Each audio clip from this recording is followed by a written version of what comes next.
You know, because of this amazing weather, the Minnesota State Fair has set new attendance records quite a bit since opening day. That means if you come out, you're going to stand in a line quite a bit. Yeah, that's just the way it goes. But while you're standing in line, why not be entertained? TCL reporter Kelly Hansen took our Happy Medium Jodi Livon out and about to give fair goers psychic readings. And the first person they met, this gets pretty intense. They had a special visitor. Here at the Minnesota State Fair, you're going to stand in line for a lot of things. The corn roast booth, the giant slide, maybe the ATM machine. But while you're standing in line, don't be bored. Get a psychic reading from our very own Jodi Livon. We're out to find some people, and you're going to give some fun psychic readings. Are you ready? I am so excited about doing this. Let's go! What do you think about getting a psychic reading, Karen? I'm excited. Should we do it? Sure. Well, clearly you're a very organized person, and you like things to be in neat order in a lot of ways in your life. I feel like when things haven't gone that way for you, it's waylaid you so much, you didn't know how to get kind of back up and on again. And I do feel like there's been a loss around you, and this is one of the things that it could have been, right? You're looking at your family. Is this true? Yes. What's true about what she's saying? A loss. A lot. He really wants you to know he's all right, and that he's really not in any pain.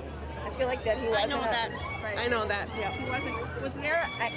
Was there sort of a miscalculation on maybe not to blame anybody, because it really wasn't to blame anybody, but there was a sort of a miscalculation initially about what was going on for him at a certain point, right? And then you've kind of gone back and beat yourself up over that. Please listen to me. I don't know you. We just came up here to do this. It happened the way that it was going to happen, and it's not your fault. It's nobody's fault. You were thinking that he was here with you. Oh, yeah. Right? You feel We him. took him every year. This was actually, you caught us, this was his favorite thing to do. Can I ask who he is? Yep, my son Christopher Bierman, he died March 13th, 2015. Thank you. The fair is a fun place to go, but sometimes you pick up on energy where there's a loss. We just met Karen, and that happened for you, for her. How do you go from that to doing another reading so quickly? I love that question.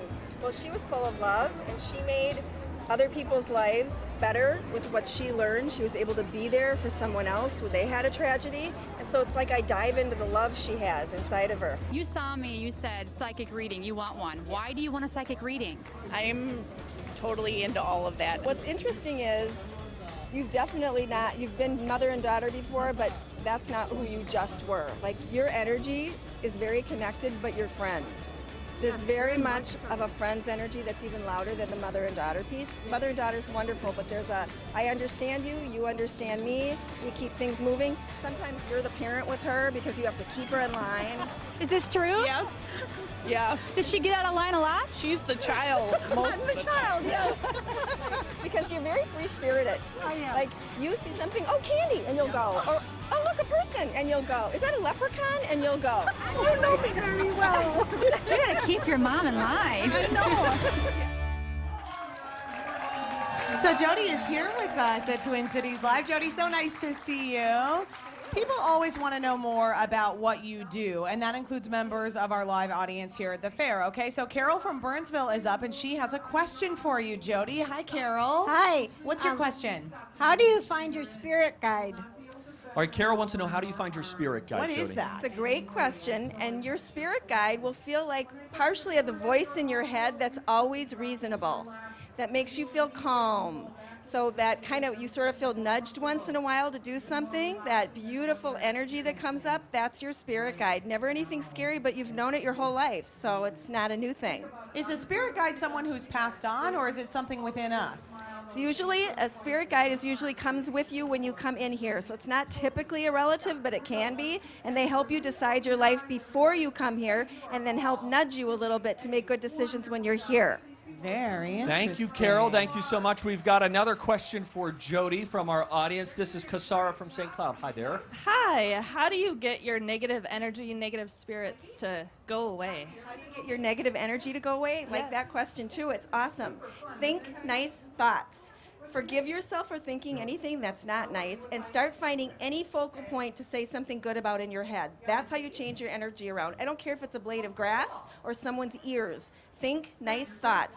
Be grateful and connect to that higher power, and your energy will change. Now, is that like the idea that the second something negative starts to creep in, do you just give yourself a pause and say, let's just refocus? Yep, you absolutely refocus. You honor, if you're going through something, you honor whatever it is, and then you move away from it and you go think of something or do something positive. And you would say to honor it as opposed to trying to ignore it and just pretend like you didn't think that. Yeah, you do that, and it's going to creep up on you all the time. So Yeah. you got to say, "Oh, I get why I'm doing that. I can't eat all the food here. I can eat gluten-free food. That's great. There's great gluten-free food. I'm turning it around." All right, finally, we've got Penny from Egan with a very timely question. Hi, Penny. Hi, Penny. Hi, Jodi. Minnesota is very sad right now. We're all worried about Teddy. And do you have a prediction? And how do we send positive energy to him? Of course, Penny's talking about Teddy Bridgewater, Minnesota Vikings quarterback, who just suffered a terrible injury yesterday. Rarely do, but I do know about this. You know what you can do to help him? What we can all do is think really positive thoughts that aren't attached to "you better get better so you can play." Just positive thoughts that say, "We are wishing you the best. You're adorable. You're loved. We are with you. We love you no matter what happens."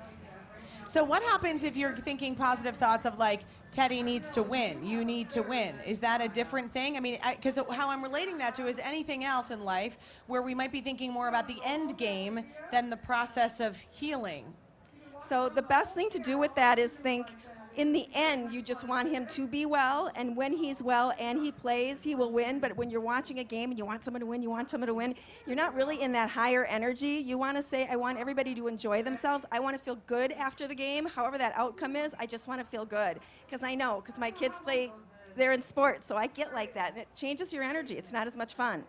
Good stuff. Good question there. That's a question on a lot of people's minds right now. Thank you so much, Jodi. Thanks, Did Jodi. you know you can join Jodi in October in Champlin to see her intuition in action? You can find those event details at twincitieslive.com. Okay, still to come on Twin Cities Live at the